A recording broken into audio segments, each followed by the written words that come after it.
I witness news కి స్వాగతం. Bulletin లో ముందుగా హెడ్లైన్స్ చూద్దాం. శ్రీకాళహస్తిలో స్వామి అమ్మవార్ల నిత్య కళ్యాణోత్సవం, అధిక సంఖ్యలో పాల్గొన్న భక్తులు.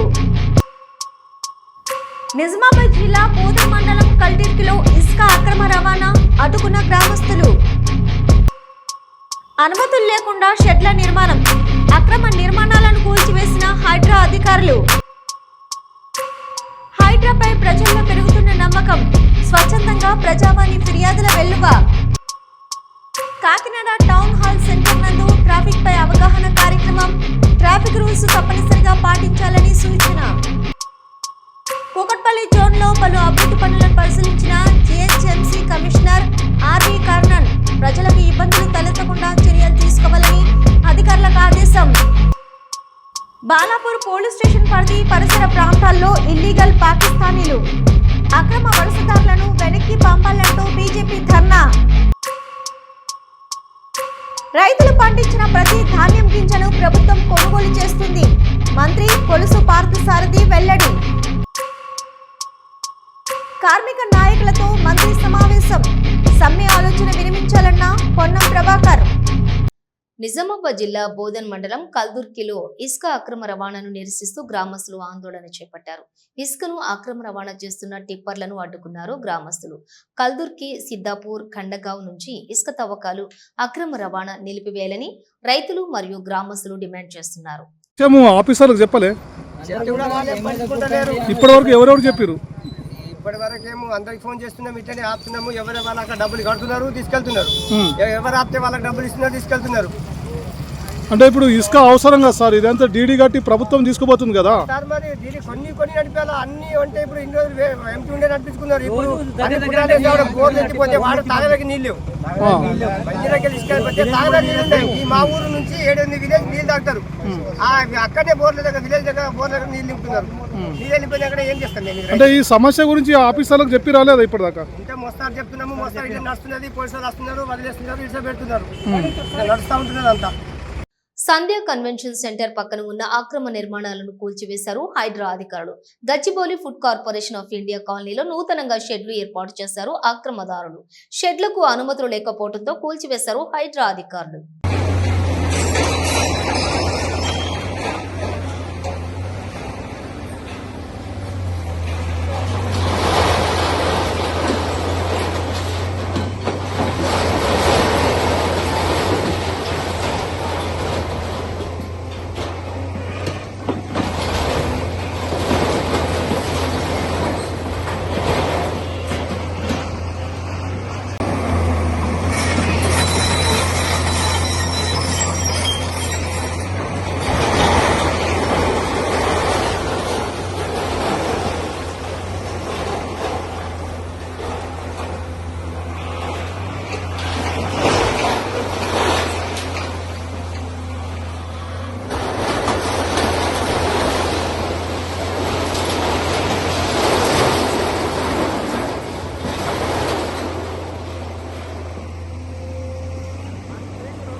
ప్రజావాణి ఫిర్యాదుల పరిష్కారంతో హైడ్రాపై ప్రజల్లో నమ్మకం పెరుగుతోంది.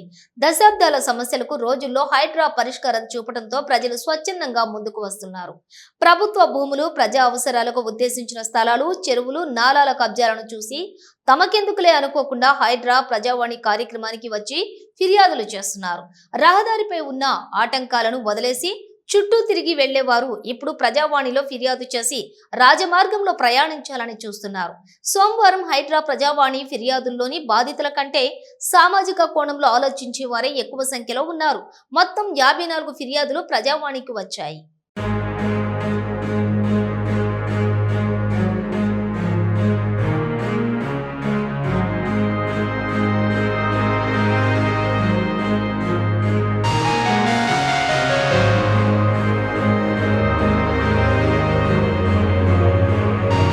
కాకినాడ టౌన్ హాల్ సెంటర్ నందు ట్రాఫిక్ పై అవగాహన కార్యక్రమం నిర్వహించారు ట్రాఫిక్ పోలీసులు. మోటార్ సైకిల్ మరియు కార్ నడిపే ప్రతి ఒక్కరూ తప్పనిసరిగా హెల్మెట్ మరియు సీట్ బెల్ట్ ధరించాలని తెలిపారు. Triple riding, bike stunts, minor driving చేయరదని, ర్యాష్ అండ్ నెగ్లిజెన్స్ గా డ్రైవ్, మాడిఫైడ్ సైలెన్సర్లను వాడరాదని, సెల్ ఫోన్ లో మాట్లాడుతూ డ్రైవింగ్ చేయొద్దని ట్రాఫిక్ రూల్స్ తప్పనిసరిగా పాటించాలని సూచించారు. ట్రాఫిక్ పోలీసులు ఎంవీ యాక్ట్ కొత్త చట్టం ప్రకారం తప్పు చేసిన వాహనదారులకు భారీ జరిమానాలు విధించబడనని తెలియజేశారు. ట్రాఫిక్ పోలీసులు ఎక్కువ మంది హెల్మెట్ పెట్టుకోకపోవడం వల్ల సీట్ బెల్ట్ ధరించకపోవడం వల్ల యాక్సిడెంట్ జరుగుతున్నారు. దయచేసి అందరూ అర్థం చేసుకోండి. మీ మీద ఆధారపడి మీ ఫ్యామిలీ ఉంటుంది, మీ కుటుంబం ఉంది. ఆ పోలీసు వారి యొక్క బయలుదేరతారని కాదు, మీ ఫ్యామిలీని దృష్టిలో పెట్టుకుని దయచేసి ప్రతి వారు కూడా హెల్మెట్ ధరించాలని పేరు పేరున చెప్పడం జరుగుతుంది. అదేవిధంగా మన సోదరులు రెస్పాన్సిబిలిటీ అయ్యి హెల్మెట్ పెట్టుకున్న వాళ్ళకి ఒకసారి ధన్యవాదాలు సంపర్కంలో ధన్యవాదాలు తెలియజేసుకుంటున్నాం.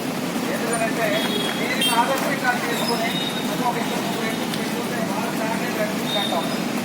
ఓకే సార్, థ్యాంక్ యూ అండి. అందరూ కూడా దయచేసి సీట్ బెల్ట్ దయచేసిన కారు అలాగే హెల్మెట్ దయచేసినప్పుడు హెల్మెట్ అందరూ పెట్టుకుంటారని కోరుకున్నాను. Happy journey.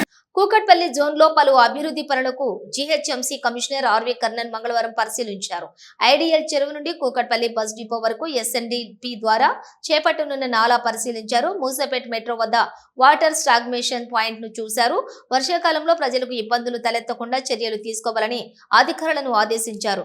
కైతాలపూర్ రోడ్డులోని రోడ్డు వెడల్పు పనులను పరిశీలించారు. అంబేద్కర్ నగర్ కోర్టు సముదాయంలోని నీరు నిలవకుండా చర్యలు తీసుకోవాలని అధికారులకు ఆదేశాలు ఇచ్చారు. జలమండలి పైప్ లైన్ కూడా ఉన్న ఫంక్షన్ లో జలమండలి ద్వారా ఈ పనులు చేయించాలని జోనల్ కమిషనర్ కు ఆదేశాలు ఇచ్చారు. కైలాసవాసం గ్రేవ్ యార్డు నిర్వహణపై ఆరా తీశారు. జంతు సంరక్షణ కేంద్రం ఆపరేషన్ గదిని పరిశీలించారు.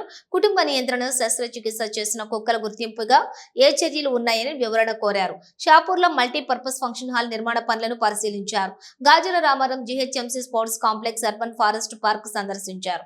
ఈ కార్యక్రమంలోని కమిషనర్ వెంట zonal commissioner Apurv Chauhan, SE Chinnareddy తదితరులు ఉన్నారు.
రంగారెడ్డి మహేశ్వరం నియోజకవర్గం BJP contested MLA Andela Sriramulu Yadav మరియు బీజేపీ నాయకులు బాలాపూర్ పోలీస్ స్టేషన్ ముందు ధర్నా చేపట్టారు.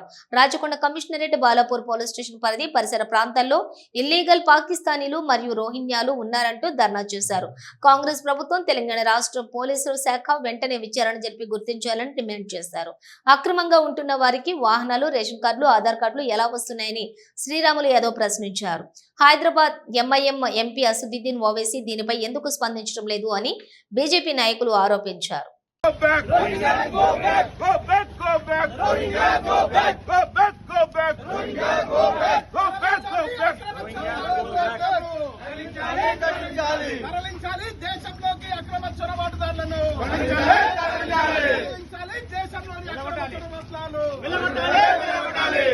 రోహింగ్యాలను వెంటనే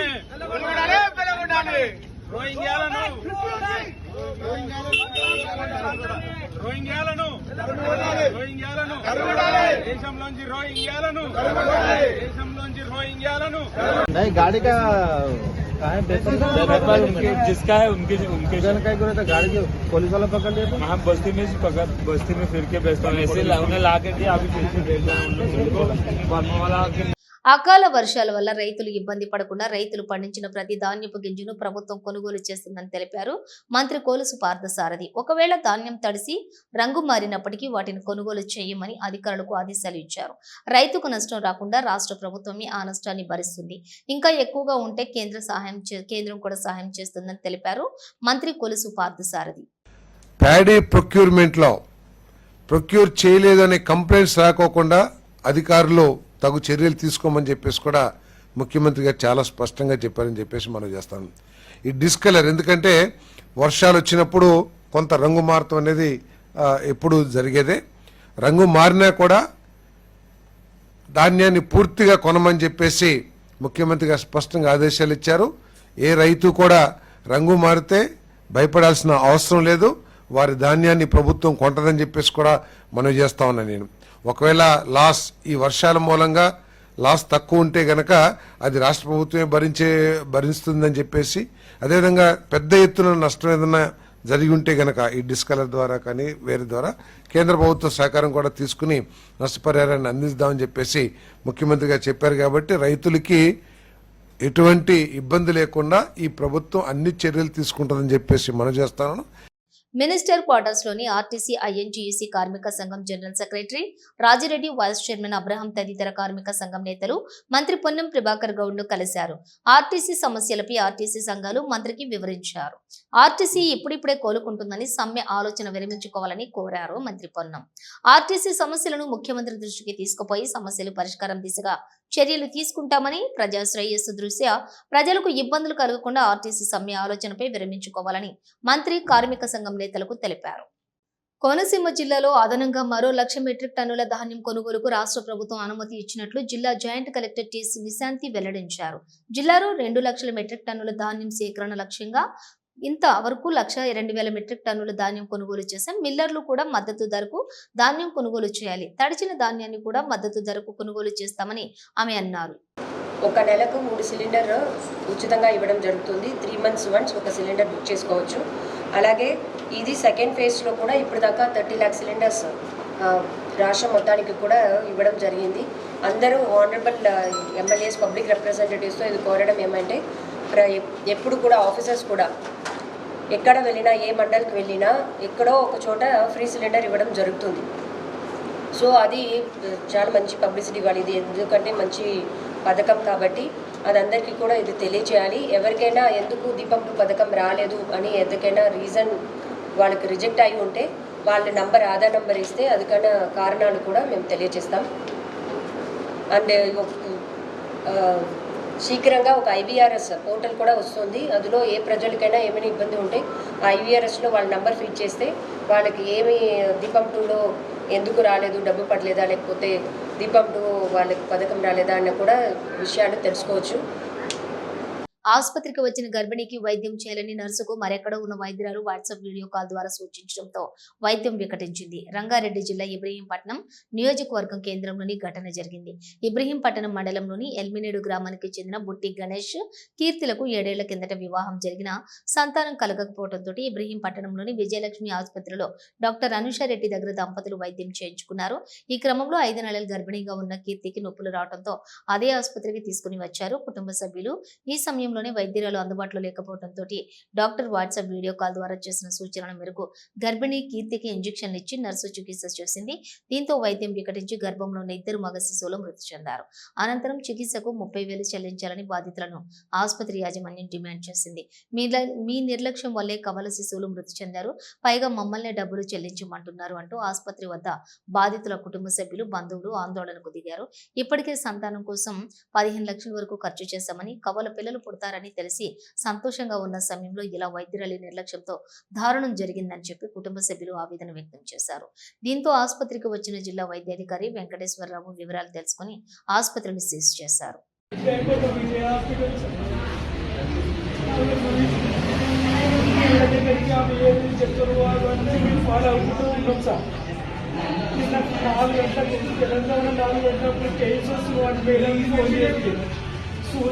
నొప్పులకు సూదిపివ్వంటే సూదిపివ్వం సార్ వాట్సాప్లో పెట్టేసి అది తీసుకొచ్చి ఒక సూదిపించి ఆడిపించి సరే ఎక్కువ పెయిన్స్ ఎక్కువ అనిపిస్తే ఈ టైం పన్ను రమ్మంటే ఈ టైం పన్ను తీసుకొని వచ్చినాం సార్. ఈ టైం పన్ను తీసుకొని వస్తే ఇక్కడ ఉన్న ఆయనతో ట్రీట్మెంట్ స్టార్ట్ చేసిన పిల్లలు సార్ పెరుస్తున్నారు. మేడం 4 గంటల నుంచి ఫోన్ చేస్తే 11 గంటలకు నా పిల్లలు మొత్తం బయటికి వెళ్ళాక చచ్చిపోయిన పిల్లలు నా చేయడం పెట్టింది సార్. ఇంత నిర్లక్ష్యం చేశారు సార్. నిర్లక్ష్యం పిల్లలు దూరం చేశారు సార్ హాస్పిటల్లో. ముఖ్యమంత్రి రేవంత్ రెడ్డిని మర్యాదపూర్వకంగా కలిసిన స్విట్జర్లాండ్ రాయబారి శ్రీమతి మాయా తిస్సాఫీ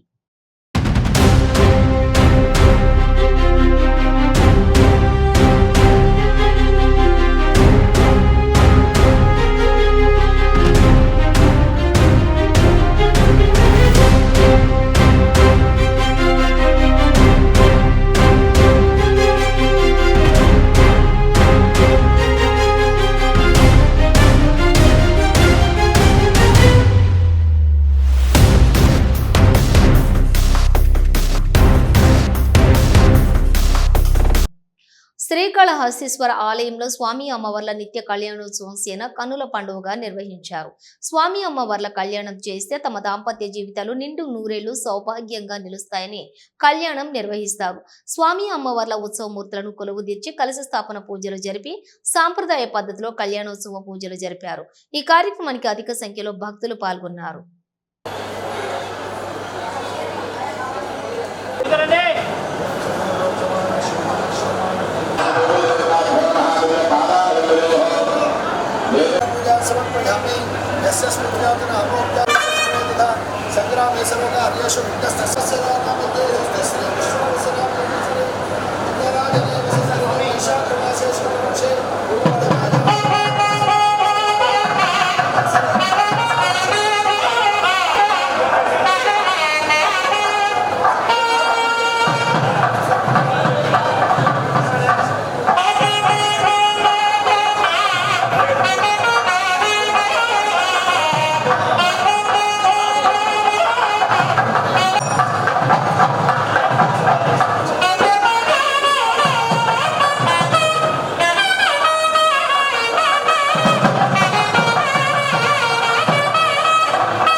नमः महतोदेवाय नमः हौसदेवस्वरूपे नमः शर्वस्वदेवस्वरूपे नमः ईशानस्वरूपे नमः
ఇవి బులెటిన్ విశేషాలు. మరో బులెటిన్ తో మళ్ళీ కలుద్దాం. అంతవరకు చూస్తూనే ఉండండి న్యూస్.